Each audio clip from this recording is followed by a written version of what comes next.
منتجات خلصتها وهرجع اشتريها تاني. بما انكم كلكم دايما تسالوني على طول رموشي، فانا دايما بستخدم لها السيرم ده من مافالا. هتلاقوه في الصيدليات عادي، يكثف الرموش ويطولها، وحتى لو ما جابش معاكي نتيجه فهو بيقوي الرموش. وممكن كمان تستخدميه على حواجبك. انا لاحظت الفرق اكتر في الحواجب، لان انا حواجبي اساسا خفيفه ومش باينه. فبجد السيرم ده تحفه ومش بيخلص بسرعه وسعره اقتصادي يعني. تاني منتج هو سيرم لوريال الفيف. زي ما انتوا شايفين كده انا خلصته. السيرم ده انا كنت بستخدمه قبل الهيت، قبل البيبي ليس والسشوار، وكان بيبقى حلو جدا.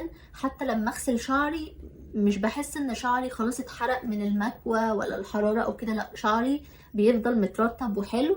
هو فيه 6 زيوت، منها الكاموميل والكوكونات اويل وزيت الزيتون وسان فلاور اويل، يعني فيها زيوت كتير. وممكن تستخدميه لوحده من غير هيت عادي. فهو الصراحة عجبني جدا وهشتريه تاني. المنتج التالت اللي هتكلم عنه مناسب للبشرات الجافة والعادية فقط.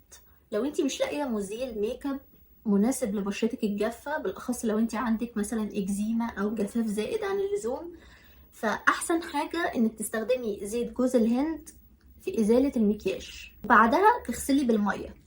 انا بحب زيت جوز الهند بتاع اصالة لانه اصلي. تعرفي منين اذا كان زيت جوز الهند ده اصلي ولا مش اصلي؟ ببساطة هو بيجمد في الشتاء وبيبقى لونه ابيض كده ومتجمد، ويتسخن عشان يتسيح. لكن في الصيف بقى هتلاقيه زي الزيت العادي. تمام. فانا بحب استخدم زيت جوز الهند ده بالاخص ان انا امسح مكياج العيون بس. تغسلي بعدها وشك بالميه كويس، لان ما ينفعش الزيوت تقعد فتره طويله على البشره او العين، عشان ممكن يطلع لك دماميل كده. بس هو للبشره الجافه والعاديه، مش مناسب خالص للبشره الدهنيه.